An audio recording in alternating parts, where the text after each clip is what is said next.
El análisis político, la entrevista de la semana, la información contada de manera diferente en Hora de Cambio.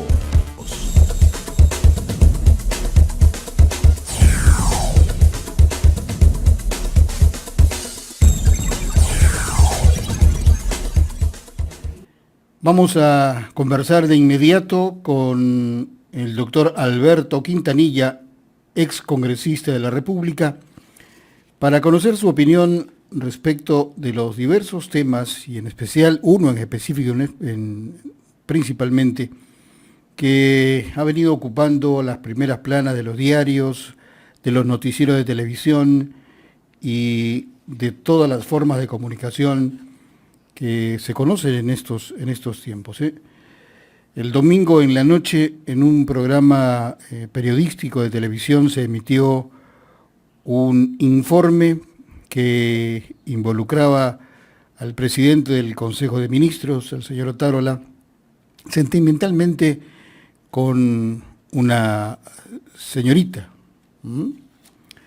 Allí, en el audio, que después se conoció era un video, pues se escuchaba una forma muy particular, muy amorosa, por llamarlo de alguna manera, en que el presidente del Consejo de Ministros se comunicaba con esta señorita y le solicitaba que le envíe su currículo, su CV no documentado, sino así nomás un CV informativo respecto de los trabajos que había realizado y a dónde estaba apuntando para un nuevo empleo.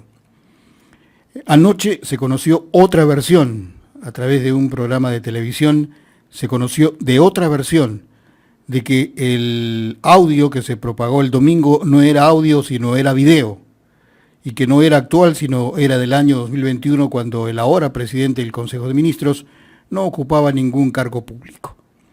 Para muchos, este tema ha servido como cortina de humo. Ya nadie habla de Gorriti, ya nadie habla de lo que puede ocurrir con la Junta Nacional de Justicia, la gente no habla de las pruebas que no hay contra la suspendida fiscal de la Nación, en fin.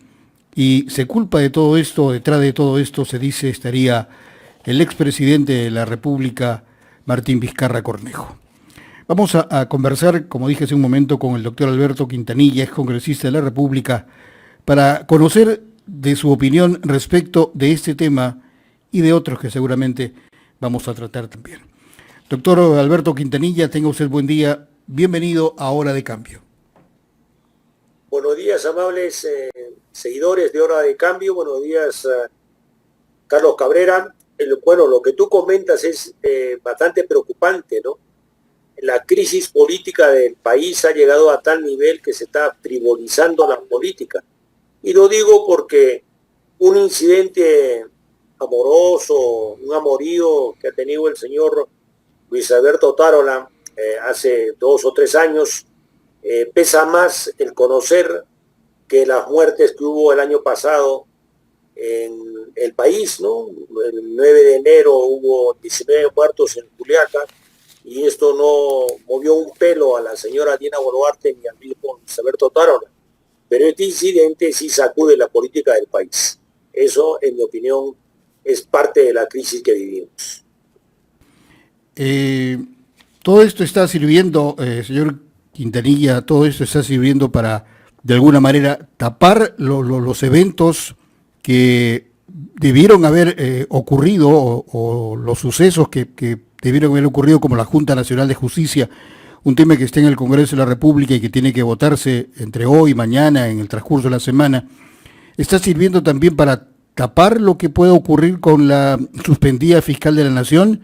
Está de repente cubriendo lo que ha hecho el señor Gorriti y que implica también a fiscales de la Nación como el señor Vela Barba y el otro fiscal, pero ¿todo esto está sirviendo como cortina de humo?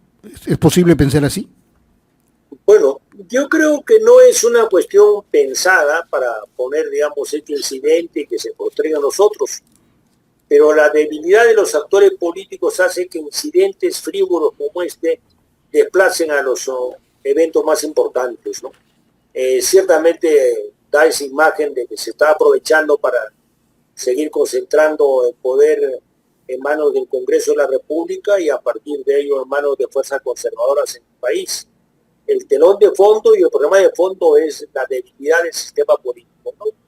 Por ejemplo, ahora deberíamos haber escuchado qué dice el Comité Ejecutivo Nacional de tal o cual partido, ¿no? Se reunió ante la crisis política y sacó tal pronunciamiento, ¿no?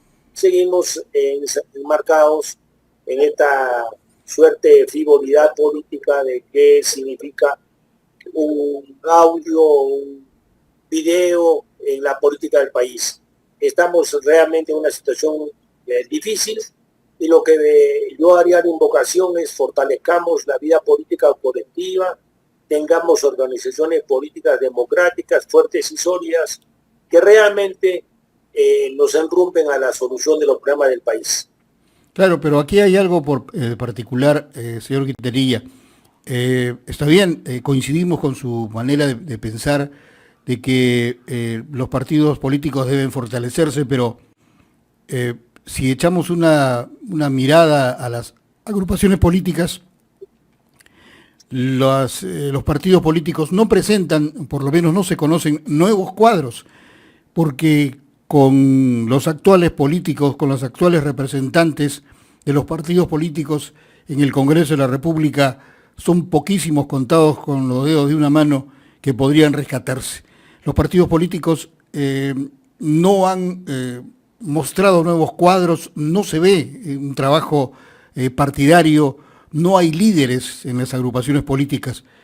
Esto de alguna manera también le hace daño a la democracia. ¿De qué manera podríamos trabajar aquí?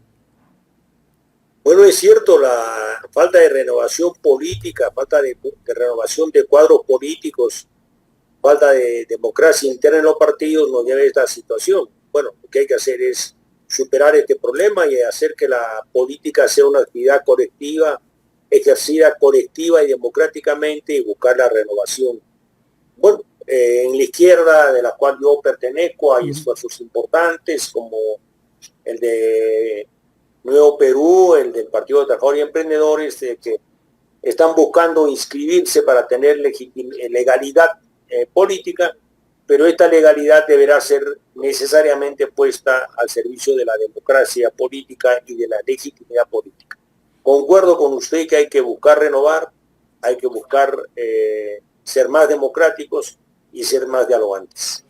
¿Cómo observa usted o cuál es el comentario que tendría respecto de la participación del señor Antauro Humala en el próximo proceso electoral? Todavía está por definirse, aunque el jurado dice que todo está legal y que las siglas de Antauro no significan nada, lo cual le podría dar algún tipo de participación en el próximo proceso electoral.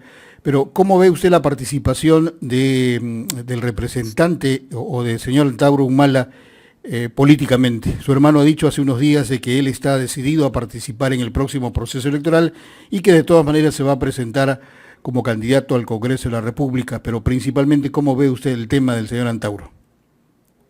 Bueno, hay varios ángulos que hay que señalar. A ver. En primer lugar, de que está logrando su inscripción, tiene derecho a participar y a lograr su legalidad. Respecto a su accionar político, el haberse autoproclamado o autodefinido como el Bukele peruano dice mucho de su vocación autoritaria y cree que las soluciones son bastante simples como para decir vamos a perseguir o vamos a fusilar a los corruptos, entre comillas, sean o no sus familiares. Le falta propuesta política. Exigámosle a Antauro Humala una participación más permanente y una definición programática. Hay que recordar que en la crisis que hubo en el país el año pasado, en estos meses de enero, febrero y marzo, él prácticamente desapareció de la escena política y debió, al igual que otros líderes políticos, estar presente en la política, ¿no? Cosa que no estoy viendo. Bueno, eso es interesante. La representante en el Congreso, Susel Paredes, también dice que se va a presentar a la presidencia de la República. ¿Tiene alguna oportunidad la señora Susel Paredes de participar en el próximo proceso electoral? ¿Cómo ve esto? creo que tiene todo el derecho y la posibilidad, ¿no? Susel Paredes ha mantenido una línea de conducta más o menos regular y estable y ha tenido una presencia cuando otros no lo hacían. Le faltaría, digamos, convocar a otros sectores para buscar unidades más amplias, porque ciertamente hay que superar la fragmentación. Bienvenida a este nuevo intento o afán que tenga Susel Paredes, que entre al debate para buscar los acuerdos necesarios en el país. Sí, hasta donde podemos conocer en estos momentos se están reuniendo los ministros en Palacio de Gobierno con la señora Dina Boluarte. El premier Otárola estaba por llegar esta mañana, ya alrededor de las 8 de la mañana, se lo esperaba en el aeropuerto Jorge Chávez. En su opinión, el señor Otárola debería renunciar, debería dar un paso al costado. La Fiscalía ya abrió una carpeta de investigación, pero hasta donde se puede conocer, o hasta donde se conoció anoche, son hechos, estos sucesos ocurrieron en el año, hace un tiempo atrás, en el año 2020 o 2018. ¿Debería dar un paso al costado el señor Otárola? ¿Debería separarse del gabinete? Está ya desgastado, muchos dicen de que ya llegó a su techo y que debería dar un paso al costado para que el gobierno siga trabajando hasta el 2026. ¿Cuál es su opinión?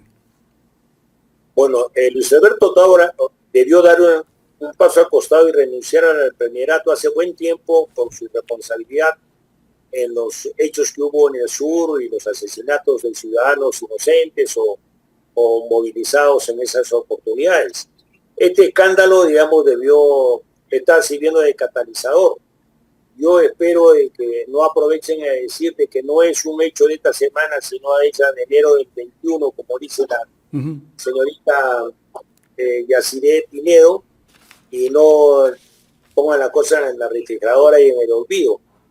Más allá de este incidente, el señor Alberto Otárola debió y debe dejar de ser premier de la República. No está capacitado, no tiene las credenciales democráticas y no tiene la voluntad de diálogo necesario.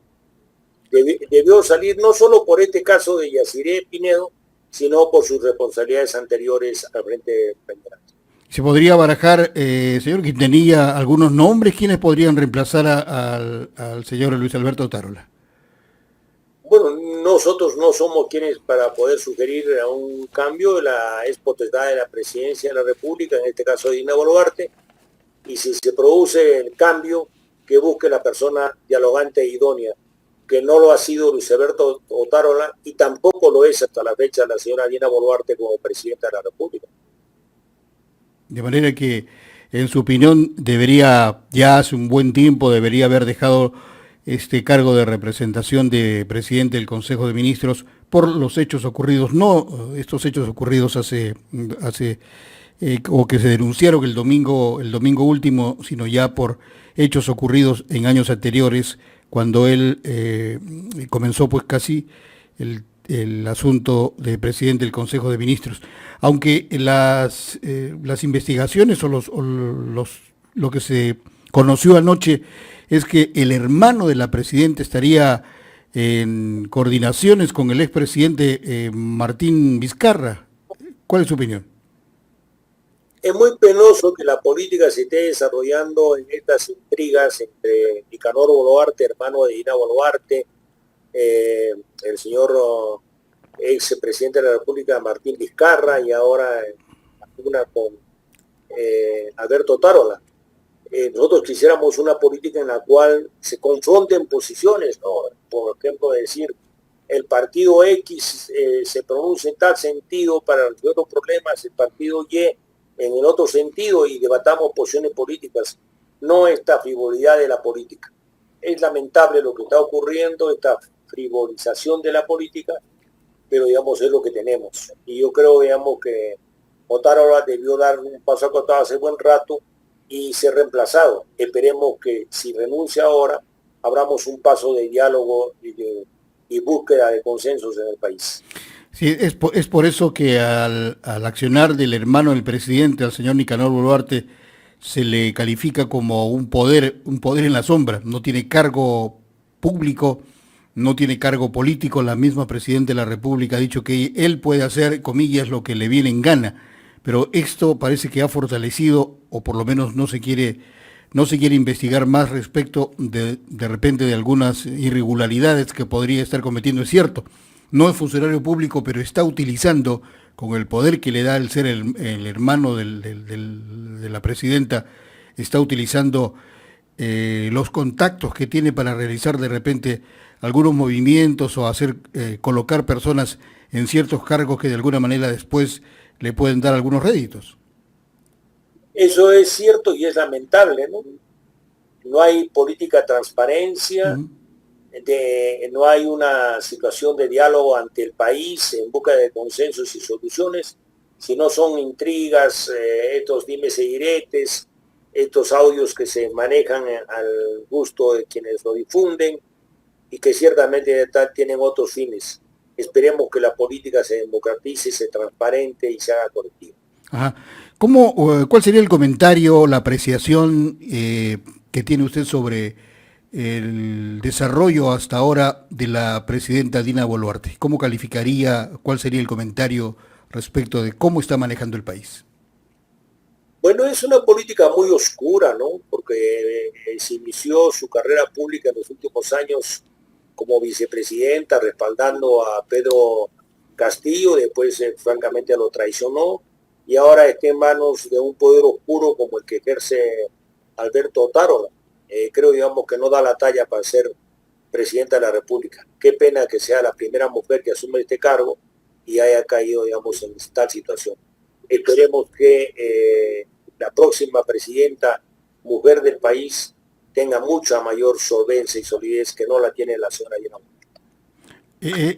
En el último mensaje presidencial anunció una serie de ejecuciones que iba a hacer el gobierno. Hasta ahora no se ve nada. La delincuencia y la inestabilidad en el país continúa. Es a diario que se lee sobre secuestros, sobre amenazas, sobre extorsiones, sobre muertes, sicariato, y no hay forma de afrontarlo. El ministro del Interior, parece pintado en la pared, sigue anunciando la realización de algunos hechos que hasta ahora no se concretan. ¿Cuál es su comentario? Mire, la situación de inseguridad en el país es bastante crítica. Hay ministros que están buscando una salida tipo Bukele, pero en lugar de ir a copiar una experiencia autoritaria de Bukele en El Salvador, deberían ver cómo se trata los problemas de violencia y con todas las limitaciones que tienen las rondas campesinas o las comunidades campesinas, caso de Puno y el sur del país. Deberían ir a buscar ahí las soluciones y no buscar copias mal hechas de lo que hace Bukele en El Salvador.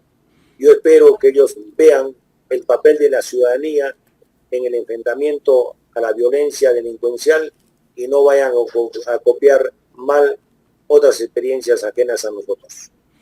Bien, gracias por su participación, señor Alberto Quintanilla. Antes de finalizar, se acaba de presentar una moción de interpelación al ministro de Energía y Minas, al señor Rómulo Mucho, en el Congreso de la República. Parece que a un buen sector de los congresistas no le satisface hasta ahora lo poco que ha hecho el ministro Mucho, por lo menos algunos anuncios que ha hecho respecto de acciones que va a tomar su ministerio. ¿Cuál es su opinión? Rómulo Mucho es un ministro bastante conservador, que sus posiciones conservadoras no están de acuerdo a la necesidad de resolver los problemas del país. Cree que solo favoreciendo las inversiones de gran capital se resuelven, y no respetando el medio ambiente y no respetando la voluntad de los sectores populares, ni la voz de las comunidades. Bien. Gracias una vez más, doctor Alberto Quintanilla, ex congresista de la República. Seguramente lo vamos a molestar más adelante para conocer su opinión sobre diversos temas que ocurren en el país. Muchas gracias. Hora de cambio.